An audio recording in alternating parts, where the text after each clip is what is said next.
Hello అండి, welcome to Saritha's వాళ్ళు. ఈరోజు మీకు ఒక యూస్ఫుల్ టిప్ చెప్తానండి. మామూలుగా ఈ వామాకు చెట్లు మనం ఇంట్లోనే పెంచుకుంటున్నాం. ఇప్పుడైతే పెరట్లో పెంచేవాళ్ళు ఇంతకుముందు, ఇప్పుడు కుండీల్లోనే, ఏకంగా కుండీల్లోనే పెరుగుతుంది. ఈ విధంగా మనం వామాకుతోటి చాలా ఉపయోగాలు చేసుకోవచ్చండి. మనకి చాలా ఉపయోగం కూడా ఇది. ఆయుర్వేదంలో బాగా ఉపయోగిస్తారు ఈ వామాకునని. వామాకు పచ్చాకు తినేస్తే కనుక పొద్దున్నే పరగడుపున మనకి అజీర్తి సమస్యలు ఉండవు. అలానే నోటి దుర్వాసన ఉండదు. ఇవన్నీ కూడా చాలా మనకి ఒంట్లో ఉన్న రోగాల్లో ఒక 90% రోగాలు ఈ వామాకు తినటం వల్ల క్లియర్ అయిపోతాయండి.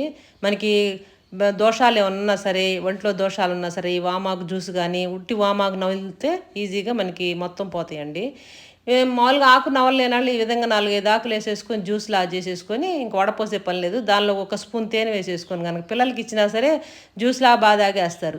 ఈ విధంగా తాగితే వాళ్ళకి వారంలో ఒక 2 సార్లు కనుక ఈ విధంగా చేసి ఇచ్చామంటే వాళ్ళకి ఎటువంటి ఆరోగ్య సమస్యలు లేకుండా, ఎటువంటి దోషాలు లేకుండా వాళ్ళకి డైజెషన్ కూడా సూపర్గా అయిద్దండి. నోటి దుర్వాసన